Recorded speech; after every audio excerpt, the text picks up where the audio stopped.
Buenas tardes, estimados participantes. Vamos a iniciar con la clase del día de hoy. Esta clase se va a desarrollar lo que es el área de trabajo social y para esto vamos a dar paso a la licenciada Karen Morales. Sin antes presentarle, ella es licenciada tiene una licenciatura en trabajo social. Asimismo, ella actualmente es parte del equipo Probos, Profesionales Bolivianos al Servicio, que también es perteneciente a Misión Internacional de Justicia, donde realizan seguimientos de casos, visitas domiciliarias, también realizan capacitaciones en diferentes instituciones, ¿no? Y para esto me gustaría dar la bienvenida a la licenciada Karen, por favor. La clase es suya y recuerden que a partir de las 3 de la tarde tenemos la evaluación. Muchas gracias. Adelante, licenciada. Muchas gracias por la presentación. Bueno, vamos a dar inicio. Quiero agradecerles primero por su puntualidad a cada uno de los que están aquí presentes. Vamos a dar inicio. Me avisan si pueden observar la pantalla.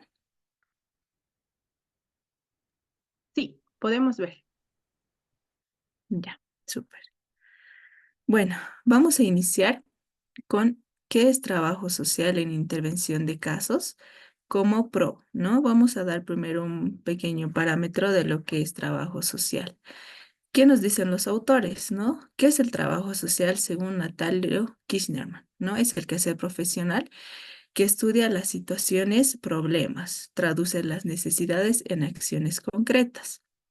En cambio, la Federación Internacional de Trabajo Social nos menciona que es una profesión que promueve el cambio social, la revolución de problemas en relaciones humanas y la rehabilitación y liberación de las personas para aumentar el bienestar.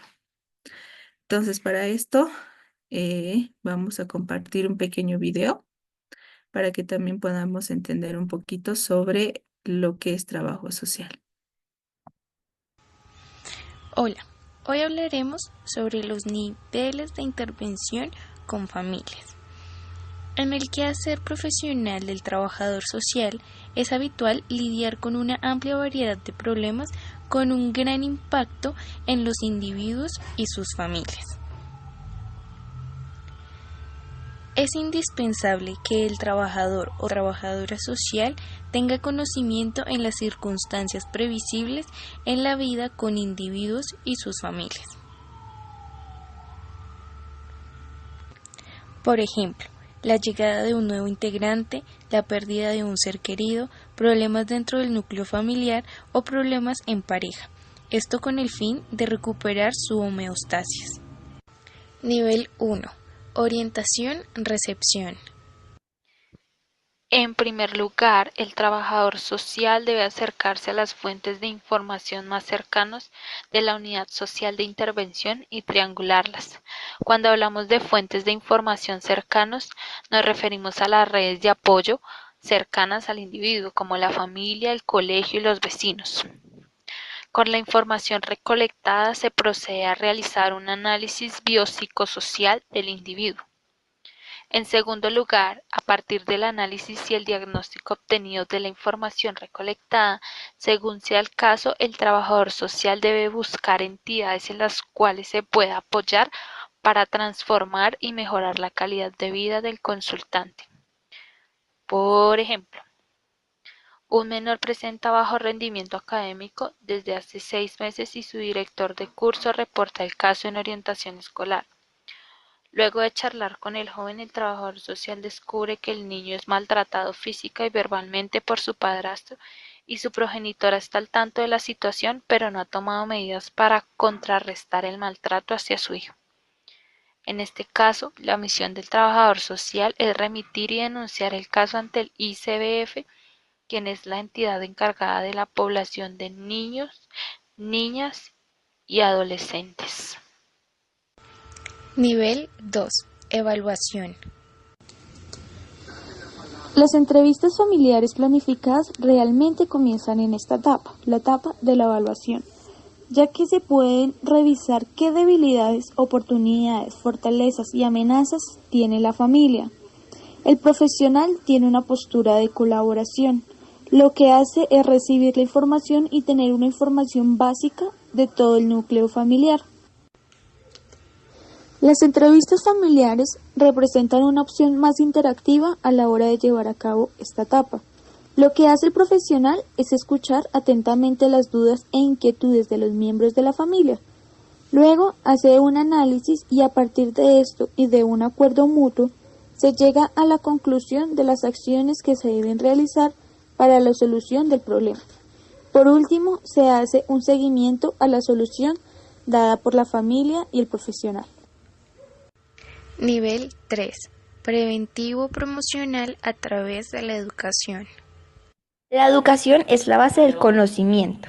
Prevención promocional a través de la educación se enfoca en el trabajo grupal, aprender uno del otro y aprender a prevenirse en salud y en bienestar familiar. Desde hace muchas décadas se vienen tratando grupos múltiples familiares con adolescentes, presos, familias de bajos recursos, etc., donde se involucra a la familia en el tratamiento del paciente. Se estudian y analizan individual y grupalmente con el fin de que cada integrante se pueda expresar para evidenciar los problemas o mejor todavía, educarlos para prevenir imprevistos en el futuro.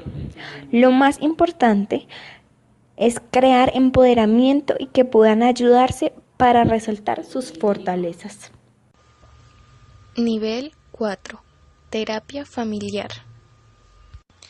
Es el método de tratamiento más especializado del trabajo social. Surge como una forma más dinámica y flexible para la resolución de problemáticas en el espacio familiar con la aplicación de una técnica creativa que posibilite la solución del problema. Este método implica un trabajo interdisciplinar, donde el trabajo social ya no sea solamente apoyo para la intervención, sino base del tratamiento. Bueno, con esto pasamos a qué es nuestro objetivo en trabajo social. Es la identificación y análisis e interpretación de problemas sociales, como ya lo habíamos visto anteriormente. ¿Cuáles son esas definiciones? No siempre estamos el área social para mejorar a cada persona para el bienestar y contribuir a las soluciones de los mismos que enfrentan diferentes sectores, ¿no?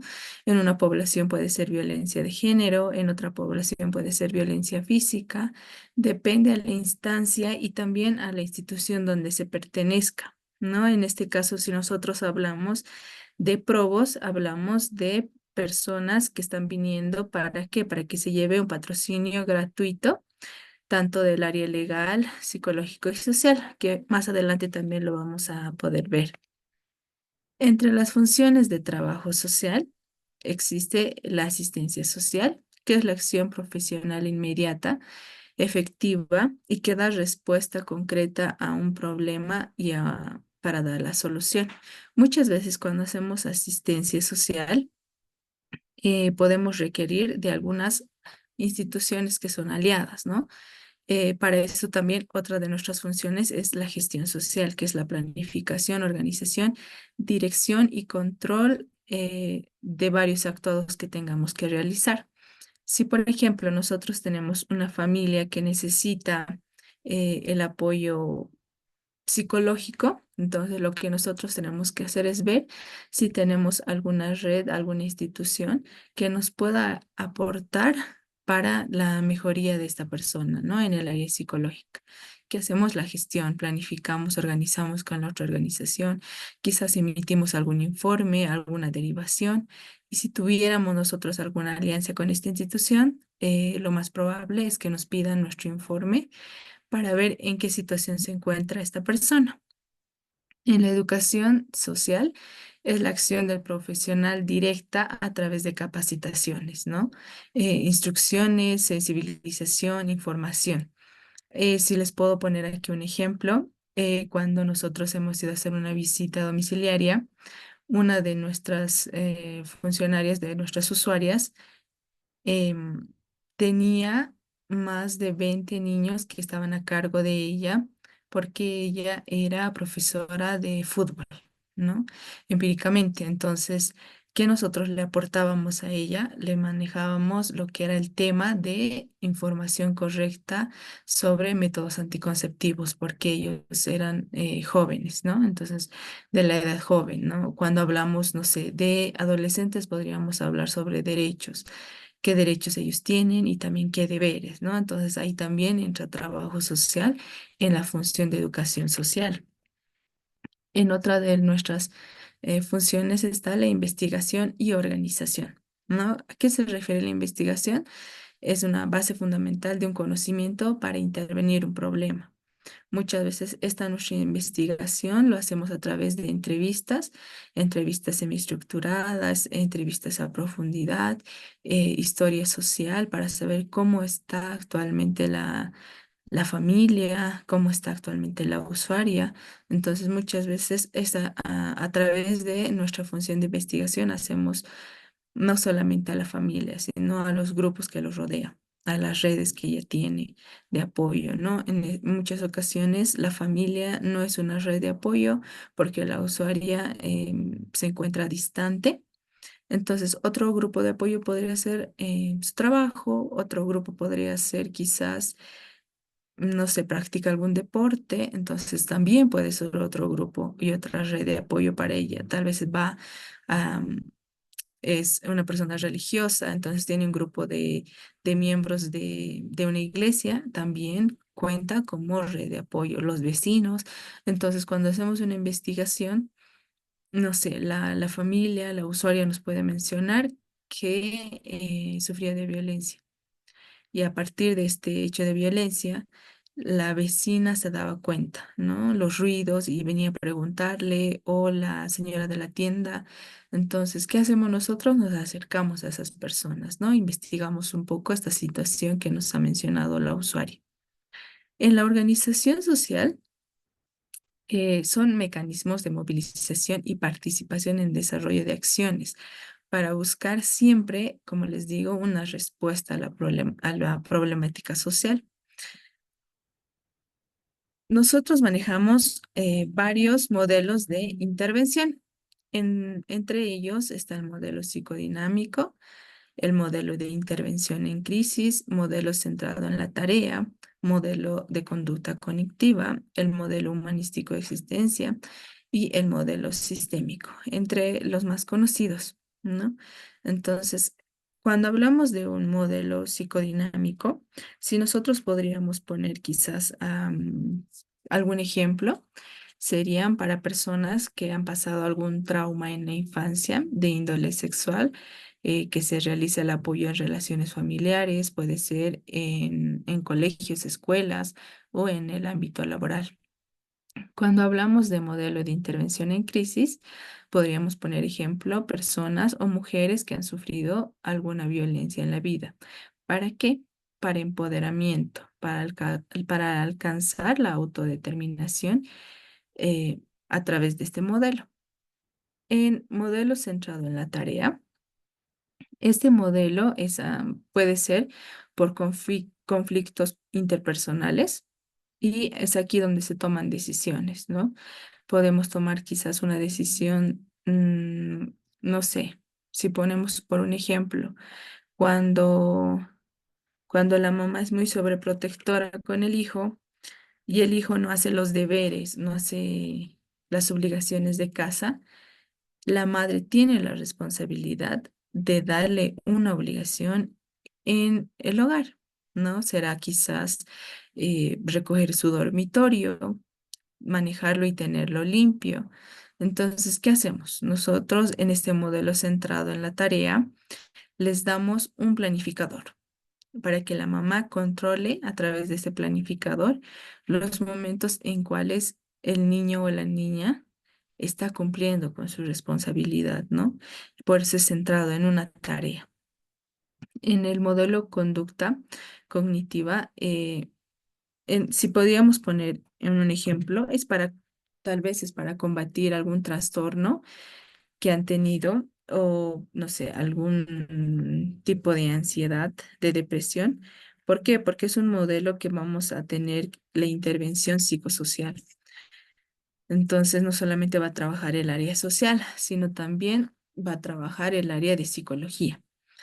En el modelo humanística, eh, en este modelo, lo que se observa es cómo vive la persona, pero no solamente observar nosotros, sino también tiene que observar la persona. ¿Para qué? Para que sea autodidacta, ¿no? Este modelo quiere que la persona sea autodependiente, entonces lo que nosotros queremos es que la persona como tal observe su medio, ¿no? ¿Qué le falta? ¿Qué cree que puede mejorar? Más que nosotros darle una respuesta de intervención, necesitamos que la persona nos ayude a ver no solamente desde nuestro medio, desde nuestro enfoque, sino también desde su enfoque, desde su vivencia, desde el contexto donde está viviendo ella o él en muchos de los casos de los niños o niñas y adolescentes. Y el modelo sistémico es un modelo que está enfocado a los fenómenos sociales como es la crisis familiar. Entre los métodos que trabajo social utiliza, el método clásico como tal se deriva en tres, que es caso, grupo y comunidad. En el caso es una intervención interpersonal que se hace a una persona o una familia, ¿no?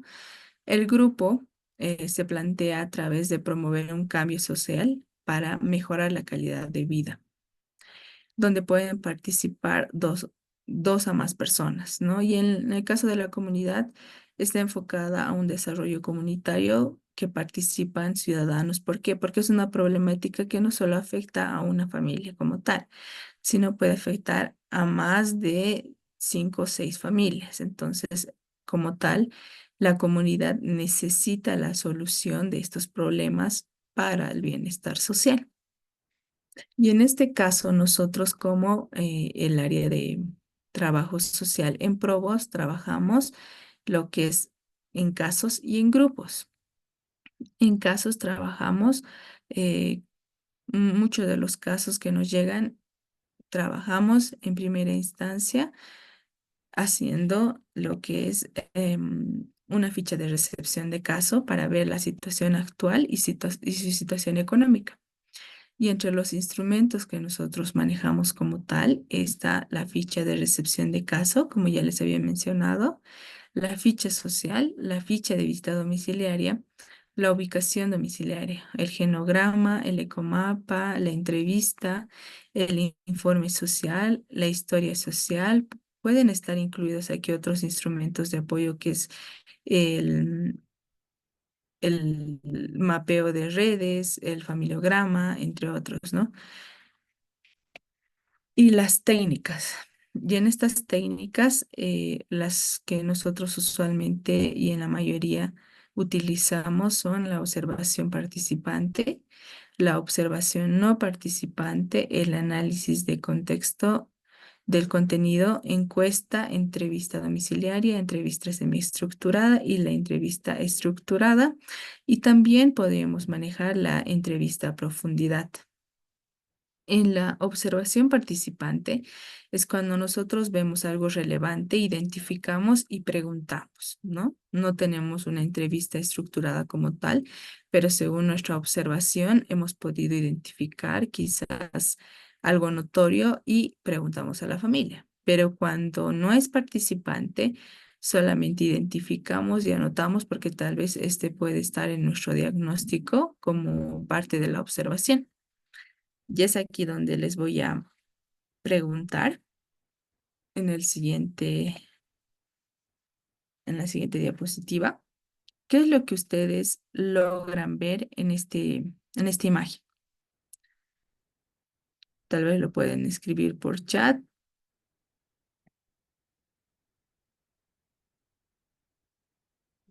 Licenciada, Sí, dígame. en el dibujito dice, ¿no? Sí, sí, sí. Ya. Le comento que está un poco borrosa la diapositiva. No, no sé si soy solamente yo o es que es así, digamos. Pero yo veía una. un listado de cosas y una parejita, como dos personas, parecía un hombre, una mujer, y la mujer estaba apuntando algo que el varón le decía. Eso veía. Otra imagen no vi por si acaso. Ahora esta imagen en blanco y negro, Ujú. un Esta niño que imagen también. parece en su hogar y está, bueno, su casa prácticamente está bien desordenada y aparentemente hay alguien por detrás que le está mostrando algo. No sé, no se nota bien. Muchas gracias.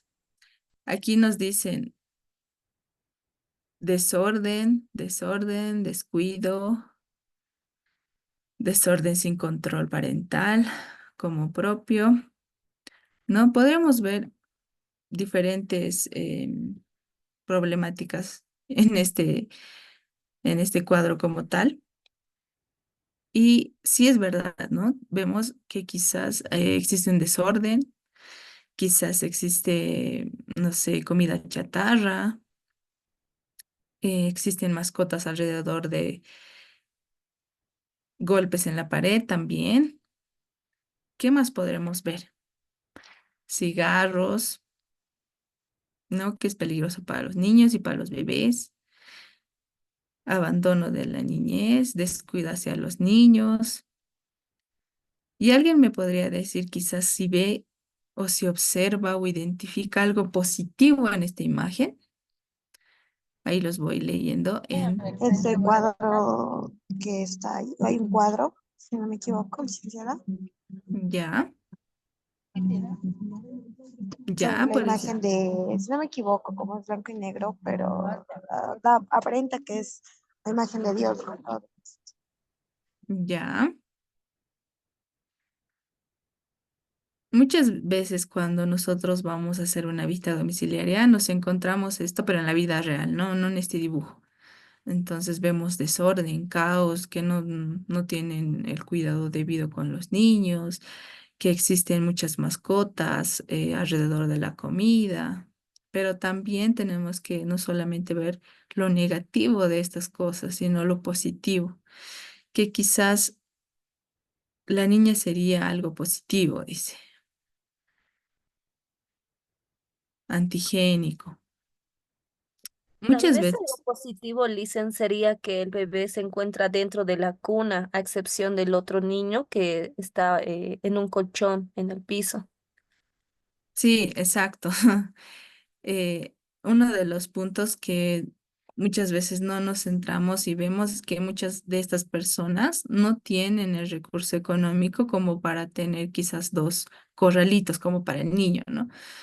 Y muchas veces nos centramos solamente en lo negativo, pero también tenemos que conocer lo positivo, ¿no? ¿Qué pasaría si vemos, no sé, cucarachas como yo veo en la imagen? Entonces, ¿qué le podría decir yo a la familia?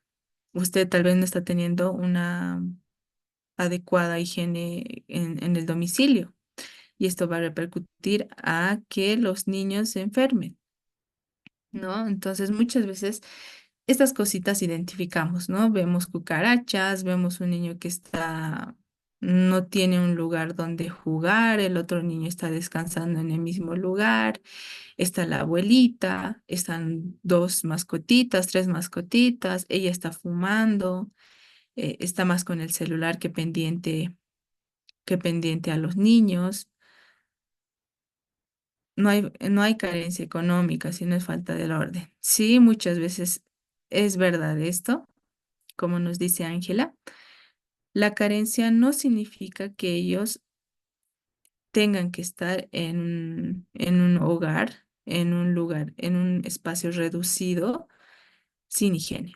¿No? Y muchas veces estas personas, cuando nosotros les preguntamos qué pasó, por qué no lavó quizás el plato, por qué está en la mesa, por qué, no sé, está encima de la cama, por qué está en el refrigerador abierto, o por qué no en el refrigerador hay, no sé, alimentos que realmente necesitan los niños. Entonces, muchas veces ellas nos dicen, no, es que no tengo una economía estable, quizás, pero si vemos el refrigerador, está lleno de helados, ¿no? Está lleno de chatarras. Y cuando muchas veces lo que pasa es que no solamente encontramos a personas que tengan estos problemas de consumo de nicotina, sino muchas veces consumo de bebidas alcohólicas, ¿no? Entonces, les preguntamos, les mencionamos, pero ¿y por qué quizás usted es, está consumiendo bebidas alcohólicas, pero nos menciona que no tiene para comprar verduras, ¿no? Muchas veces ellos nos dicen, carezco para comprar 1 kilo de carne, medio o cuarta, no tengo, ¿no? Pero cada fin de semana sí va a alguna fiesta, sí va a algún evento. Entonces, muchas veces solamente observando podemos llegar a tener más información que preguntando, ¿no? Porque muchas veces las familias tienen esta tendencia de acumularse cosas. Cuando vamos a hacer una visita, vemos que están lleno de y repleto de cosas que realmente no sirven, ¿no? Están cajas, platos rotos, están vidrios, y esto representa riesgo para la niña, para el niño. Muchas veces, cuando les ha pasado algún hecho de violencia o carecen de alguna entidad paternal o maternal, muchas veces ellos creen que llenando con objetos, con materiales, logran llenar el vacío que tienen. Entonces, por eso es que muchas veces trabajamos con el área de psicología, para que ellos puedan, mediante la terapia, puedan ir observando estas cosas que están mal. Porque el primer paso para nosotros hacer una intervención como tal es que ellos se den cuenta que algo les falta y que algo está mal, ¿no? Que tienen un problema como tal. Entonces, sí, por eso les hacía esta pregunta de esta imagen, porque muchas veces solamente podemos ver lo negativo. Pero también dentro de esto podría ser positivo, como, como nos decía una de las compañeras, ¿no? Que hay un cuadro que tal vez es religiosa y tiene un grupo de apoyo que sería la iglesia, ¿no? Otro grupo de apoyo que sería la familia ampliada, que es la abuela que está en la imagen, ¿no? Que a pesar de todo, ella está informada porque está viendo el noticiero. Que tal vez es un día sábado y no sé, no han querido cocinar y han pedido una pizza, ¿no? En vez de una comida nutritiva, han pedido una comida chatarra. Entonces, muchas veces estos patrones tenemos que verlo conforme al contexto donde están ellos. Si será sábado, si será domingo, si será un martes, ¿no? Porque cambia. Porque la mamá, ¿qué estaría haciendo ahí si fuera un lunes? O si fuera un sábado, cambia. ¿Por qué? Porque si ella fuera una madre soltera, se tendría por entendido que de lunes a viernes estaría en su fuente laboral y tal vez los sábados y los domingos estaría más relajada en casa, ¿no? Entonces, a través de esta nuestra observación podemos identificar varias situaciones. Ahora les voy a hablar un poquito sobre el proyecto PROVOS como tal, que es Bolivianos Profesionales al Servicio.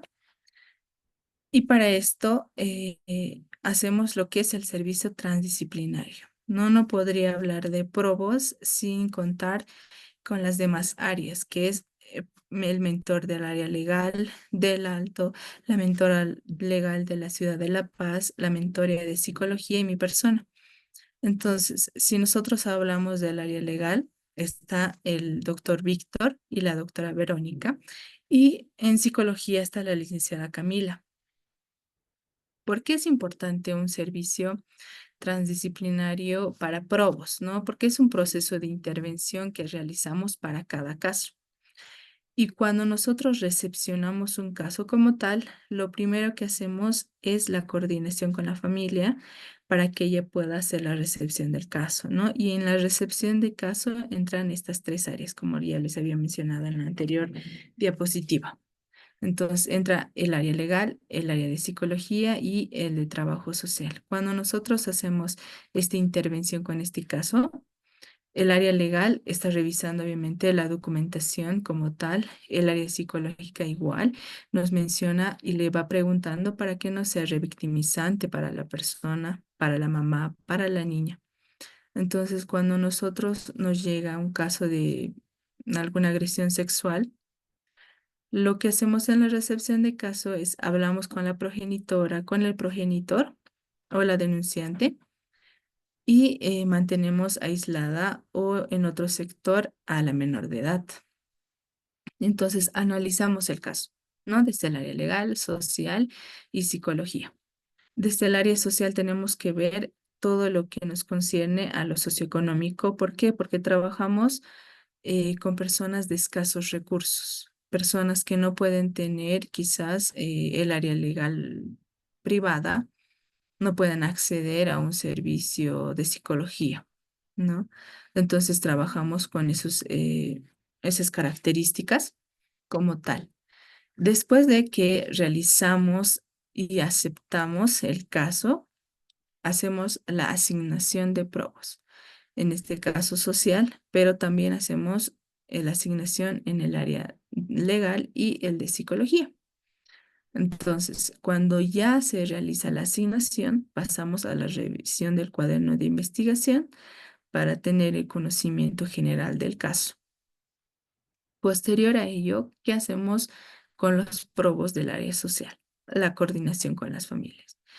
Esta coordinación con las familias es la primera instancia que se hace con el probo, pero es la más importante, porque si nosotros no tenemos una cercanía con esta familia, la familia no nos conoce como tal, entonces es muy difícil que vamos a llegar a hacer el seguimiento de este caso. No, porque nos van a decir, sí, pero es que nunca me ha llamado, no sé quién es. Entonces, para eso hacemos una coordinación. Nos encontramos en un lugar o les pedimos que vengan a las oficinas para poder conocernos, para poder hablar. Y a partir de esto hacemos la entrevista o la visita domiciliaria. Y a través de la visita y de la entrevista que realizamos, tenemos las fichas social y la ficha de visita domiciliaria.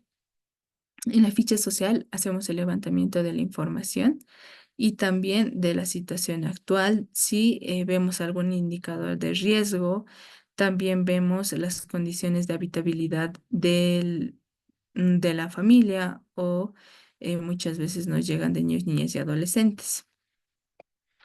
Informe social. A partir de todo lo que nosotros hemos hecho el levantamiento de información en nuestra ficha social, hacemos el informe social, ¿no? Y este informe social se les envía a cada probo para que ellas puedan emitir su informe a través de todo lo que han podido observar, identificar, han ido tal vez a hacer investigación con los vecinos, con las redes. Entonces vamos a ir viendo todo esto y lo plasmamos en el informe social. Y en una de nuestras visitas hemos podido ver, no sé si ustedes lo logran ver estas tres imágenes, pero estas tres imágenes son verídicas, son de una familia que vivía en la ciudad de La Paz y los hechos no es una sola víctima, ¿no? Pero ha sido la primera que se ha identificado. Entonces, cuando hacemos una identificación, eh, por ejemplo, cuando hemos hecho la visita domiciliaria, hemos podido identificar que no era la única víctima, ¿no?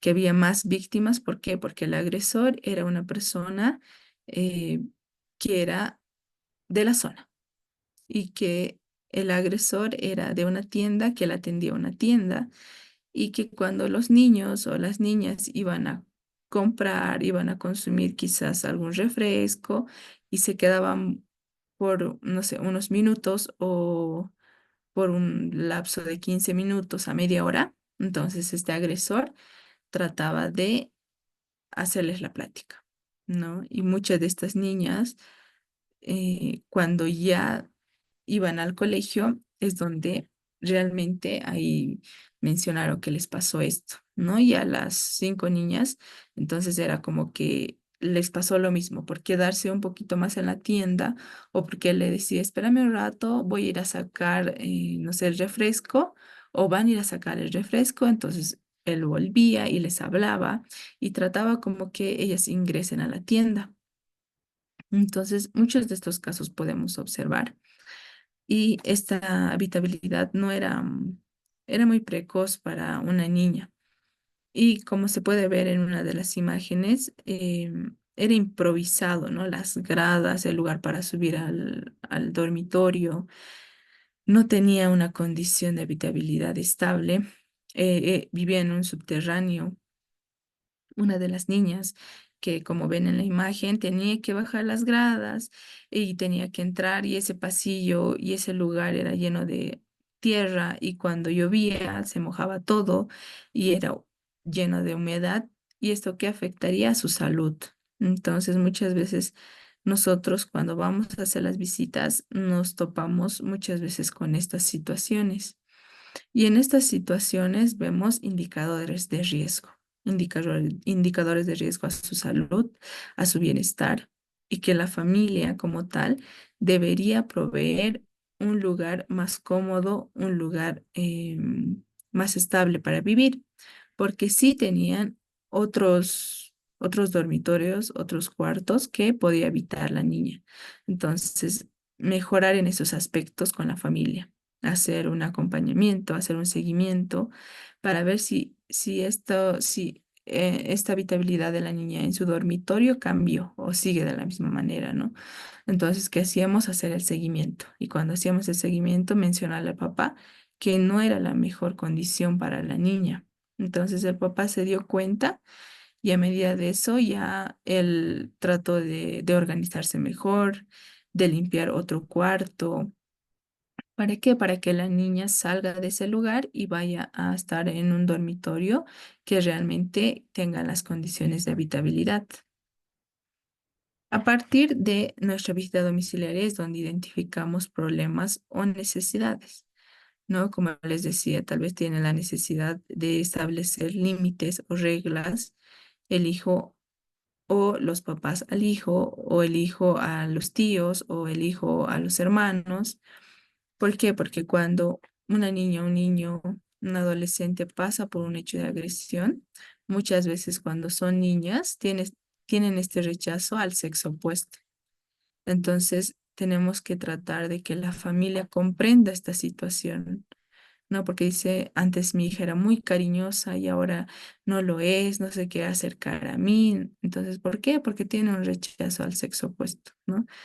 Con el papá, con los hermanos. Entonces, ella tiene miedos, ella quiere evitar este contacto con los varones, y es algo que los papás deben entender, la familia debe entender, que es un proceso de sanación que ya necesita empezar. Pero si nosotros hacemos eh, como si nada hubiera pasado, como si el hecho de agresión no hubiera pasado, y queremos que nuestra hija esté normal, entonces ahí vamos a empeorar las cosas, ¿no? Porque muchas veces los papás nos dicen, sí, pero mi hija era muy cariñosa y ahora yo le quiero agarrar y le quiero abrazar y ella no se deja, y yo le hago a la fuerza y peor, entonces va a ser peor la situación. Entonces, a través de estas necesidades, nosotros podemos identificar problemas. En la situación actual, ¿qué es lo que vemos? ¿Cómo era antes y cómo es después? ¿No? Muchas veces cuando los papás nos dicen, sí, pero es adolescente y ahora no me hace caso, mi hijo quiere más salir, y yo creo que es porque ha pasado este hecho de agresión sexual. Muchas veces no lo es, sino es una etapa que él está pasando, que es la adolescencia, y que es algo normal, ¿no? Que ellos quieran salir con sus amigos, divertirse, estar un poco más rebeldes, es normal. Pero, ¿qué no sería normal? Que tenga comportamientos sexualizados, que su ánimo y comportamiento no sean estables, que tenga culpabilidad, cambios de alimentación, ¿no? Que no quiera comer absolutamente nada y que se encierre en el cuarto y se ponga a llorar y solamente piense en lo que ha pasado, en el hecho que le ha sucedido. Entonces, eso es a través de la agresión que ha sufrido. El bajo rendimiento académico. Y en este bajo rendimiento académico, nosotros hacemos un seguimiento, ¿no? En el colegio vemos qué tal. Muchas veces los profesores tienen una muy buena información, pero por el miedo de pensar que se van a meter ellos en un problema, que van a tener que ir a testificar, Entonces no lo hablan, no lo dicen los profesores, los docentes como tal. Pero si nosotros nos acercamos, quizás como una ONG que está apoyando en los estudios académicos, nos menciona, ¿no? Sí, ha bajado de notas a partir de esta fecha. Entonces nosotros ahí cuadramos las fechas, ¿no? Si ha pasado antes, si ha pasado después, o ha pasado justo en el hecho. Entonces, ya ha pasado en noviembre quizás o en septiembre del año pasado. Y el profesor nos menciona así, en el último trimestre, esta niña baja sus calificaciones. Ha sido más introvertida, no quiere jugar con sus pares. Entonces, ha sido porque en esas épocas quizás le ha sucedido un hecho de violencia. Entonces, también ahí coordinamos muchas veces con las unidades educativas, ¿no? Y en el bajo rendimiento académico y manías de autoprotección. Estas manías de autoprotección muchas veces en los adolescentes no los logran notar. ¿Por qué? Porque se confunden mucho ahí. No, una manía que ellos tienen es vestirse todo de negro. ¿Por qué? Porque se miran malos, se miran rudos, lo que nos decían uno de los adolescentes. Otra niña nos mencionaba que se cortaba el cerquillo. ¿Por qué? Porque le hacía ver mayor y le hacía ver que ella podía mandar a las demás personas y que nadie podía acercarse a ella. Otra de las manías que tienen los niños o adolescentes eh, es vestirse muy escotado. ¿Por qué? Porque piensan que esa manera ellos se ven mayores. No vestirse con tacones quizás a los 10 años, que para verse más altas. Los niños muchas veces se rehúsan a hablar ya con las niñas o con los niños y dicen, viéndome solo, van a pensar que yo voy a poder solo y que no necesito de nadie ni de mis papás para estar bien, ¿no? Entonces son manías que ellos tienen para autoprotegerse. Y también el desapego con los papás es algo muy común que les pasa después de un hecho de agresión. El desapego, que ya no quieran hablar ni con las mamás, ni con los papás, ni con los hermanos, ¿no? Quieran totalmente aislarse ellos solos. ¿Por qué? Porque sienten culpabilidad. Piensan que, no sé, por ir quizás a una fiesta o por salir temprano o salir después les ha pasado esto, ¿no? Por no hacerle caso. Alguna vez nos contaron por no hacerle caso a mi amiga, que quizás debería haberme ido con ella a las 6 de la tarde y yo justo salí 6:05 y 10, me pasó esto. Entonces es mi culpa, ¿no? O en otro de los casos echan la culpa a los papás, ¿no? Cuando el agresor es parte de la familia o de la familia empleada, esto suele ocurrir. ¿Por qué? Porque le echan la culpa a la mamá o al papá. ¿Por qué? Porque es de su línea materna o de su línea paterna. Por ejemplo, un caso que nos conmovió mucho era que la mamá se hizo responsable de los hermanos y los hermanos venían a casa, ¿no? Y era normal. ¿Por qué? Porque ella trataba de colaborar en su rendimiento académico a sus hermanos para que ellos mejoren y puedan quizás a un futuro tener una profesión. Pero ¿qué pasaba en esos intervalos que ella no estaba, que la mamá no estaba? Se quedaban sola con su hijita y ahí pasó los hechos de agresión. Entonces, cuando a la niña le preguntabas, le decía, la niña nos mencionaba, decir, es que es su culpa de mi mamá. Ella los traía a mis tíos y mis tíos venían a eso. Entonces, ¿quién hizo que me pasara eso? Era mi mamá. Muchas veces esto es comprendible, pero para eso necesitan también todo un proceso, no solo la niña o no solo el niño, sino también la familia. ¿Por qué? Porque estos lazos se rompen y cuando se rompen estos lazos, la familia, los papás pierden los límites y el control sobre el niño, ¿no? Son muy permisivos. Les dejan salir tarde o se van sin permiso, no saben dónde están. Entonces nos vienen a decir es que no sé qué hacer. A partir de esto, mi hija ya no le quiere contar a su papá y su papá no le da permiso para salir. Entonces yo soy la mediadora que tengo que decirle a mi esposo eh, y a mi hija que venga a hablar con mi esposo. Entonces hay como que hay dificultades en la familia. ¿Y qué podemos hacer a través de esto como el área social? Podemos intervenir desde un tipo de modelo de tarea, quizás, un modelo sistémico. Entonces, nosotros podemos intervenir desde a partir de nuestros modelos que tenemos. Muchas veces las mamás necesitan una guía para comportarse como antes lo hacían. Y esta guía, ¿cómo va a ser? Reflexionando y viendo lo positivo que nosotros podemos hacer por nuestros hijos, ¿no? La familia tiene que ver de mejor manera cómo podría separar estos dos problemas. Primero con la niña. Si la niña a través de este hecho de agresión se ha separado del papá, existe un desapego con el padre, pero no con la mamá, y la madre trata de que, no sé, en cualquier situación, para permisos, salidas, comprar algo, para lo que sea, tiene y le manda a donde su papá. Entonces existe un conflicto ahí. ¿Por qué? Porque la niña no se siente segura, no se siente cómoda. Entonces, ¿qué podemos hacer? Que la mamá sea la mediadora, pero no quitándole em, orden y reglas en el hogar. Si el papá y la mamá toman la decisión de que la niña no se salga, quizás a hacer algún trabajo práctico, tienen que tomarlo los dos, pero quizás en este hogar la mamá va a tener que decirlo, ¿no? Va a tener que ir donde la hija decir, está bien, tienes el permiso para salir, pero ya lo he conversado con tu papá y tienes el permiso. ¿Cuál sería nuestra limitante? Que llegues a las 6 de la tarde, ¿no? ¿Por qué? Porque muchas veces los papás, como les decía, pierden el control y dicen, bueno, sí, salí, entonces, ¿a qué hora vas a llegar? 6, está bien. Cuando llega la adolescente a las 8, los papás no le dicen nada. ¿Por qué? Porque ha sufrido un hecho de agresión sexual, entonces prefiero no decirle nada, porque va a ser más conflictuoso para ella.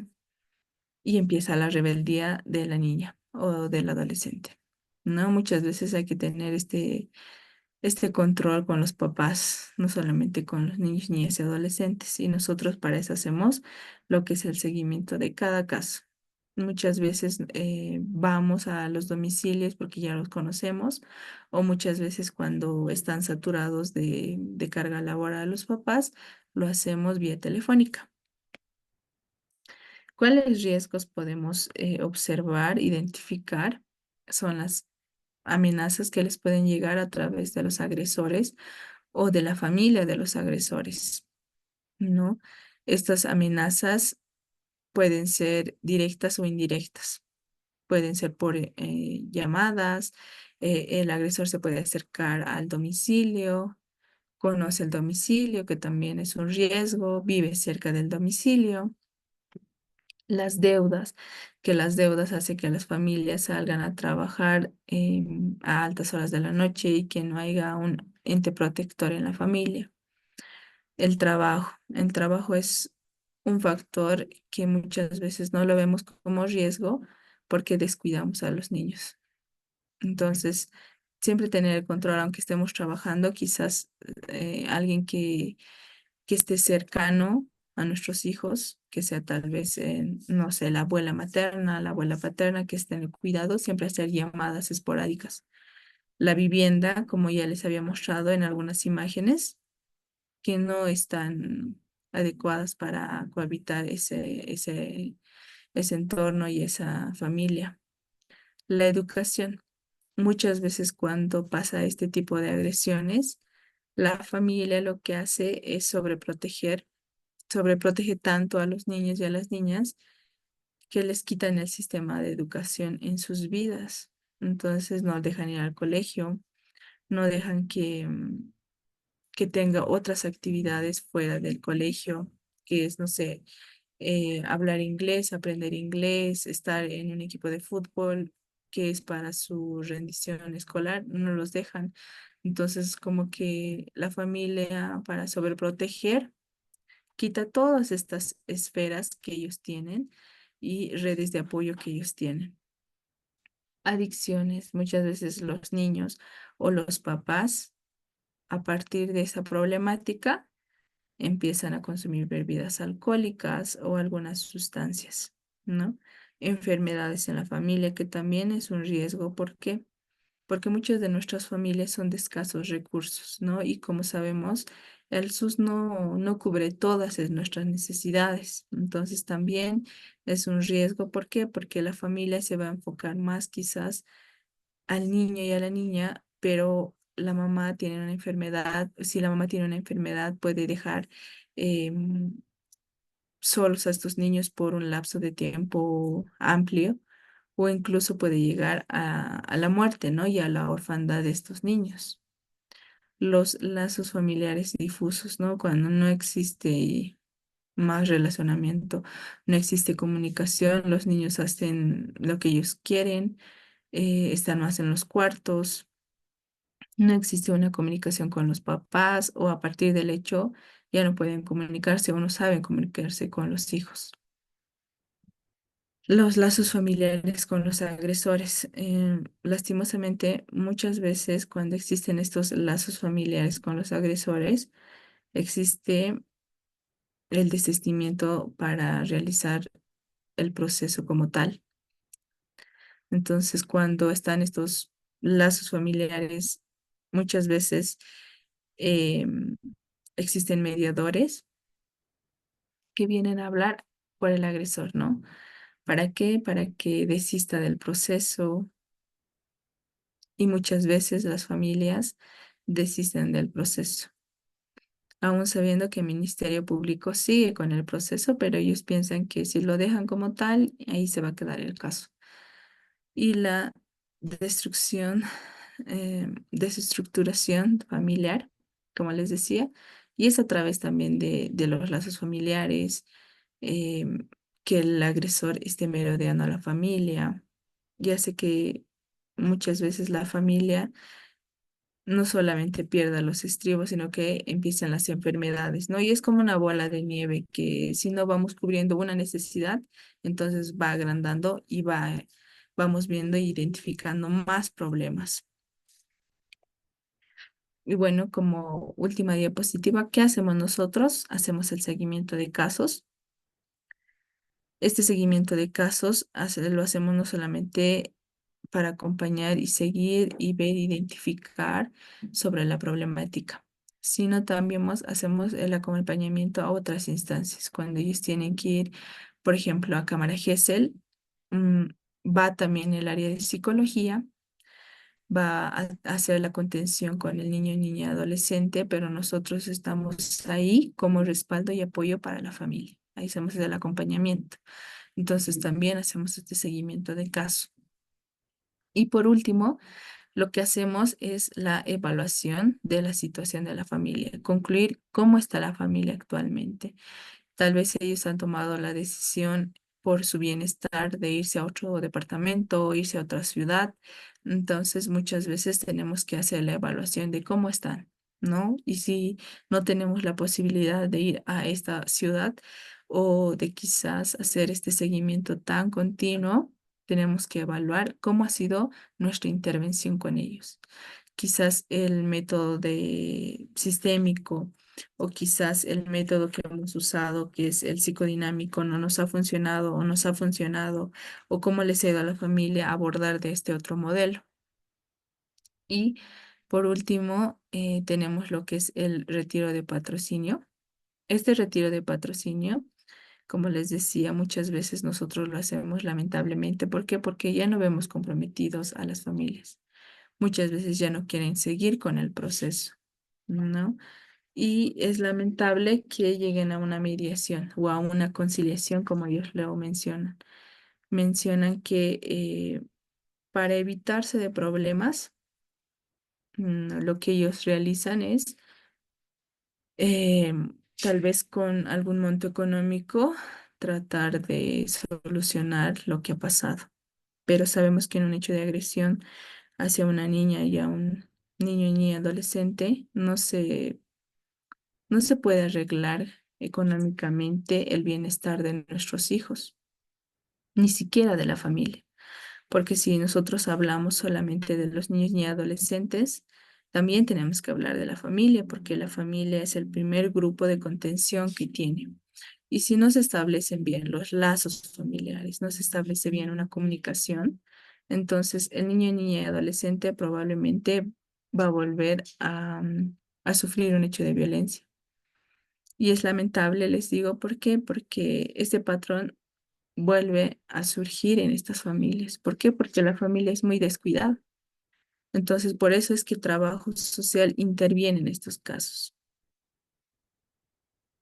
Interviene para identificar no solo el problema como tal que ha llegado, que es a partir de un hecho de agresión, nosotros manejamos de índole sexual, sino también vemos otros problemas económicos que tal vez podríamos derivar a otras instancias de apoyo, no solamente en el área de psicología para la víctima, sino para la familia. Entonces también ahí tenemos probos de psicología que hacen estas terapias. No, no todos, pero sí hacen una parte de psicología, hacen estas terapias para la familia. Porque también si nosotros hemos sufrido un hecho de violación y nuestro hijo es parte de este contexto y quiere tener respuestas, lo más adecuado es que nosotros, como el área de psicología también, ayude a intermediar tanto con la familia, con el niño y el niño con la mamá. Entonces, desde esos dos aspectos tenemos que trabajar con ellos. Y es importante el bienestar, por eso les decía el bienestar de la familia, porque nosotros cuando trabajamos en casos no solamente nos enfocamos a la víctima como tal, sino a la familia. Y muchas gracias, con eso hemos terminado. Y si tienen alguna duda y pregunta, ahí está el chat quizás, o lo pueden habilitar sus micrófonos. Licen, buenas tardes. Buenas tardes. Licen, buenas tardes. Tenía una consulta. En cuanto al llenado, por ejemplo, de la ficha social, tengo conocimiento que como primera persona con la cual empezar a llenar los datos son los datos de la víctima. Ujú. Ahora, en cuanto del grupo familiar de la víctima, me dijeron, por ejemplo, que se toma el grupo familiar con o bueno, se toma los datos del grupo familiar con aquellos con las cuales comparten roles, también comparten gastos, siendo que no aplica, por ejemplo, el tío, digamos, que es muy aparte de la familia, no comparten gastos, no comparten roles, ellos tal vez tienen un lugar alquilado, entonces ellos no formarían parte de la ficha social dentro del grupo familiar. Sí, podríamos hacer, depende de la organización, pero como tal se hace el llenado de la ficha con la familia de origen. Pero si viven en un domicilio, sí se hace también el llenado de los datos generales de la familia ampliada. Esto es para una mejor información del contexto donde está viviendo el niño, niña y adolescente. Está bien, Licen.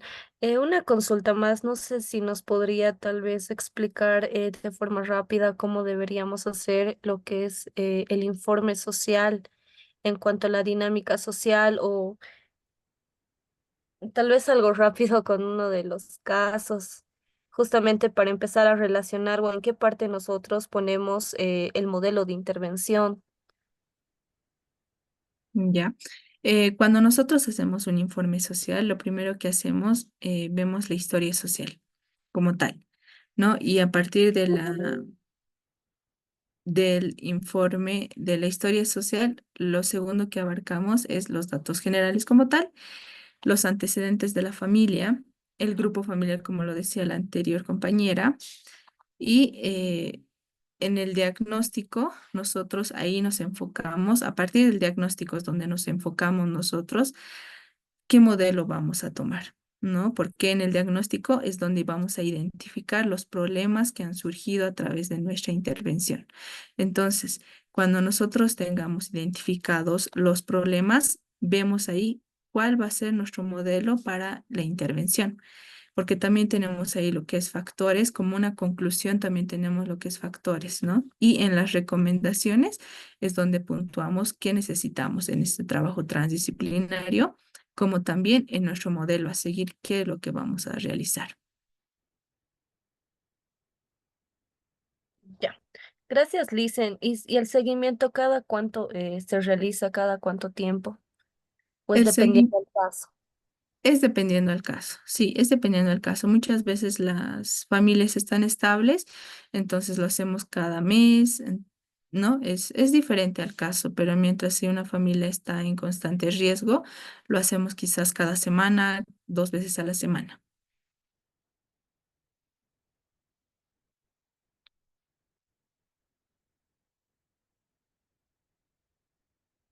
Paola, quizás tienes alguna pregunta. Buenas tardes, licenciada. Buenas tardes, compañeros. Mm, muy interesante su exposición. Yo también soy de trabajo social y valoro mucho en primera nuestra profesión y en segunda quería agradecerle por su aporte. Lo cuarto que quería era solventar una pregunta. Anteriormente en el área legal nos habían mencionado que es muy importante el seguimiento que hace trabajo social en cuanto al entorno familiar, más que todo al entorno, ¿no es cierto? Y también yo quería consultarles si en algunos casos que usted ha atendido, usted ha ido a bueno, ser parte como testigo, digamos, en los juicios de que se está realizando el seguimiento respectivo, de que la víctima corre un riesgo o por lo menos, digamos, no en el juicio oral, pero sí en las audiencias. No sé si en esta parte también nosotros tomamos rol. Como tal, cuando estaba en DNA, sí llaman para alguna audiencia, para testigos, pero en Misión Internacional de Justicia como probos aún no lo hemos hecho, pero sí nosotros remitimos informes bajo un requerimiento fiscal. Entonces, si nuestro informe como tal sirve de apoyo, sí el área legal pide para que nosotros emitamos nuestro informe como requerimiento para fiscalía quizás. Entonces, sí se hace este apoyo desde el área social. Gracias, licenciada. De nada. Licenciada, una consulta. Dígame. ¿Ya? Sí, Sí, sí. quería ver, cuando se hace la intervención, ¿se puede utilizar más de un modelo o tiene que ser necesariamente solamente un modelo? No, podemos nosotros conjugar estos modelos, porque muchas veces el modelo, no sé, en tarea nos va a ayudar para una problemática, ¿no? Pero el sistémico nos va a ayudar para más.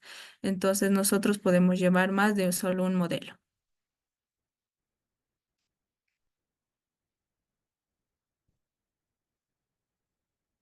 Entonces, si no hay más preguntas, agradecerles por su tiempo y le doy paso también a Lisette.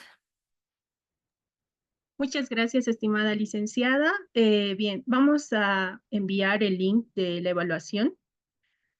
Son 20 preguntitas de opción múltiple que abarcan tanto el área legal, psicológica y lo que hemos desarrollado el día de hoy, trabajo social. Lo voy a enviar por el chat de Zoom y tenemos 30 minutos para resolverlo. Es decir, se va a cerrar este link a las 3:40. En ese entendido, en este momento envío el enlace. Cualquier duda, situación que tengan, me la hacen conocer, por favor, para que podamos resolver las dudas, los problemas que se tengan, ¿no?